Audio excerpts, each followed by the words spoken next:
Some mysteries are hidden in plain sight.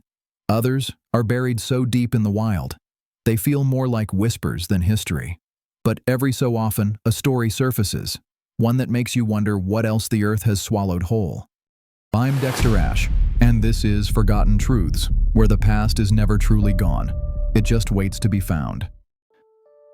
November 1930, a remote Inuit village on the edge of Anjikuni Lake in Canada's Nunavut territory disappears.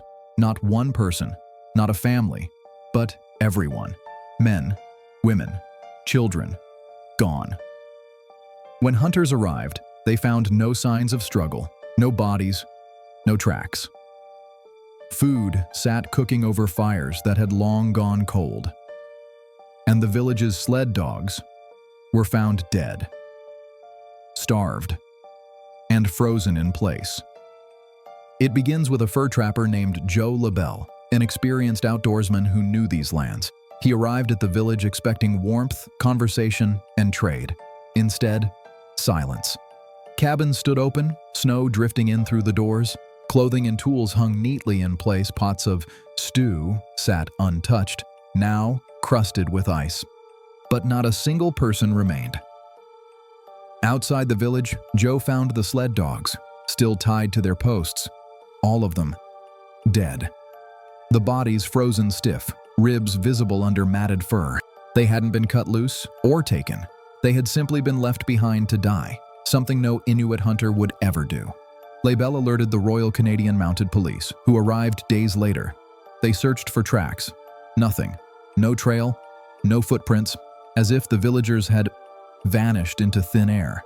Even the gravesite, the small cemetery at the edge of the settlement, told its own disturbing story.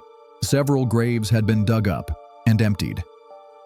Over the decades, theories have tried to explain it. Some say disease forced the villagers to flee into the wilderness, though no traces were found. Others claim it was a mass abduction by enemies or something not of this earth. And then there are the hunters' stories of strange lights dancing in the night sky above the lake in the days before the disappearance. Officially, the RCMP denies the story, calling it a mix of legend and exaggeration. But for those who've worked the ice and wind of the Canadian North, the story remains a warning. Out here, the land keeps its secrets. An entire village erased from the map. No tracks, no bodies, only silence. So, what do you think happened at Anjikuni Lake? A desperate escape into the wilderness, or something far stranger? Drop your theory in the comments.